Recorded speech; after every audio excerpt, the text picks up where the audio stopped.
안녕하십니까? 인생의 복잡한 문제들을 말씀으로 단칼에 해결해주는 김종근 목사의 쾌도 남마입니다.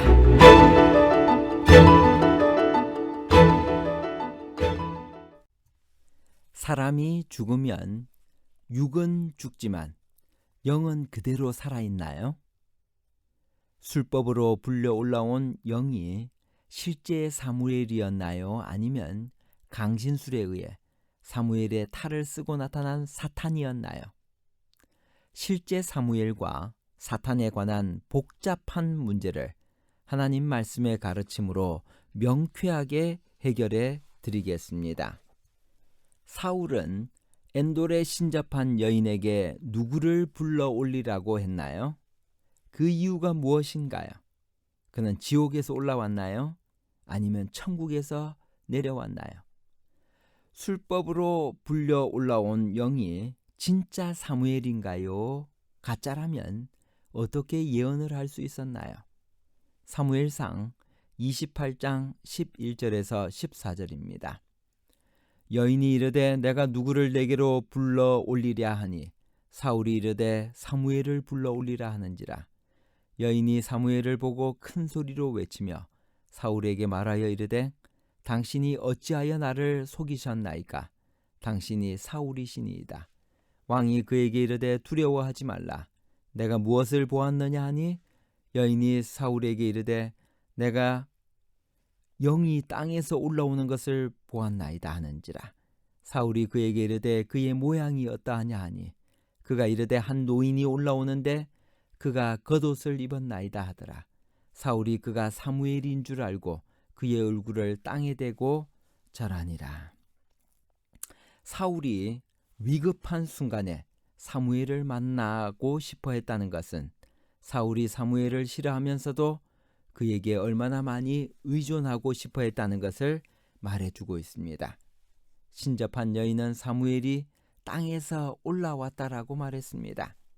죽은 사무엘이 왜 천국에서 내려오지 않고 땅에서 올라왔을까요? 사람이 죽으면 천국이나 지옥으로 간다고 믿는 사람들이 있는데 성경은 그렇게 말하지 않습니다.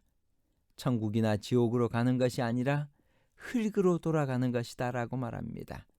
그리고 예수께서 재림하시는 날 불멸의 몸으로 무덤에서 부활하여 함께 하늘로 올라간다는 것이 성경의 가르침입니다.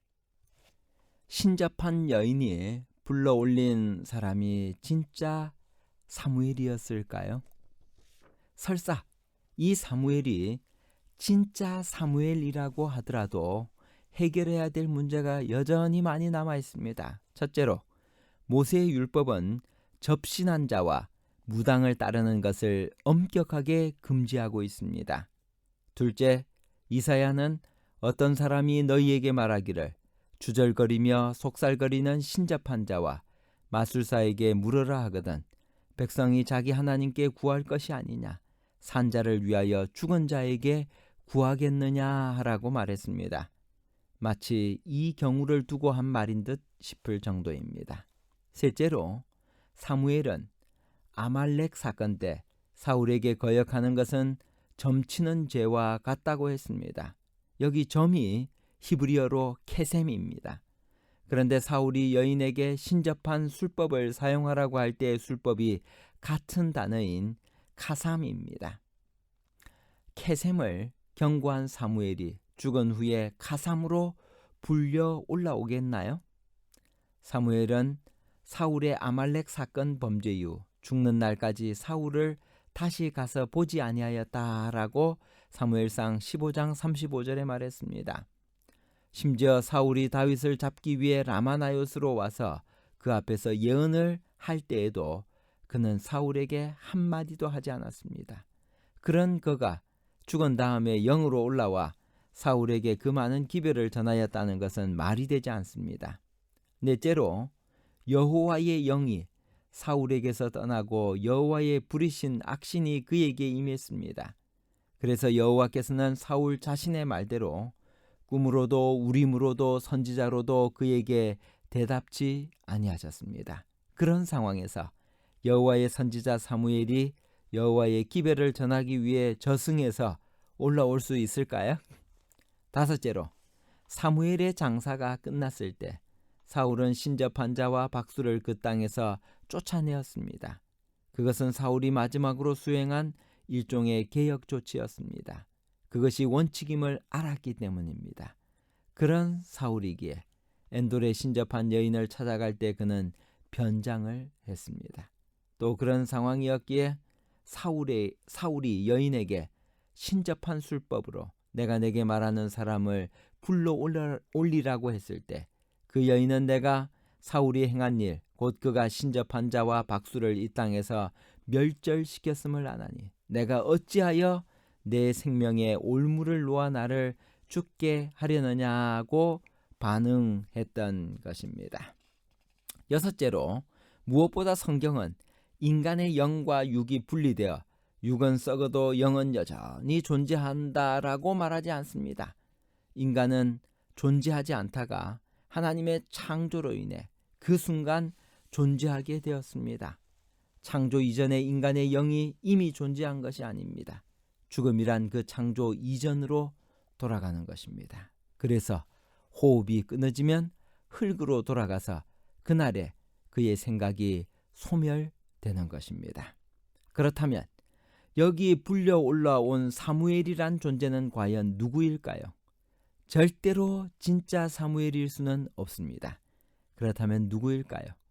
강신술에 의해 사무엘의 탈을 쓰고 나타난 사탄인 것입니다. 그러면 그가 하고 있는 대답은 어떻게 이해해야 할까요?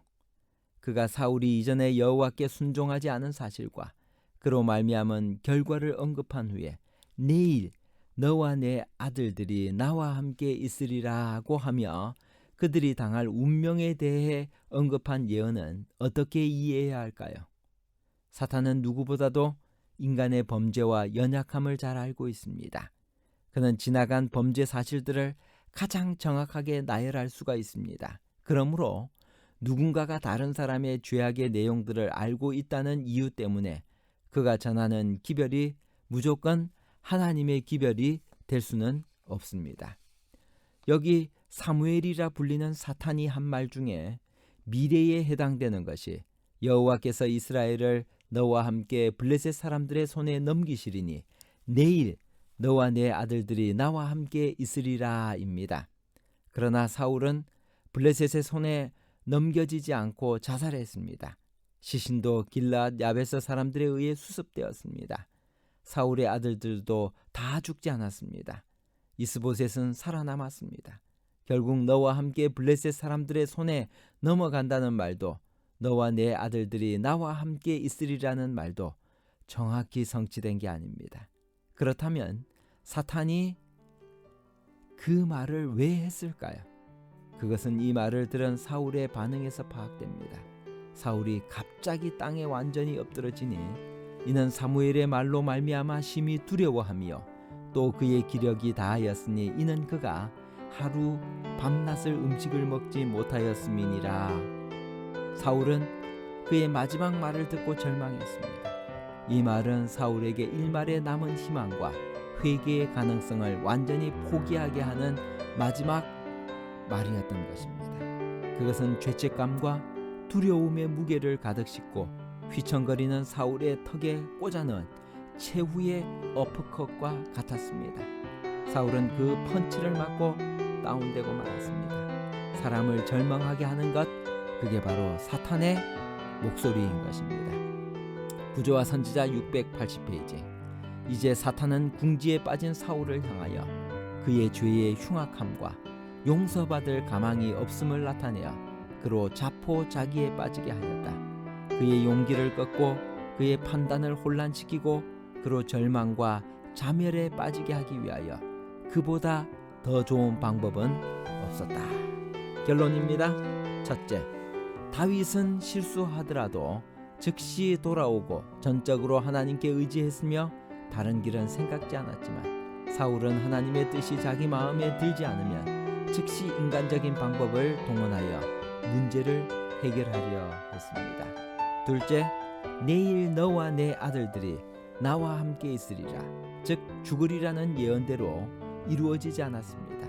실제로 죽임을 당한 것은 수일 후였고 그것도 세 아들만 죽었으며 남은 아들은 다른 때에 죽었습니다.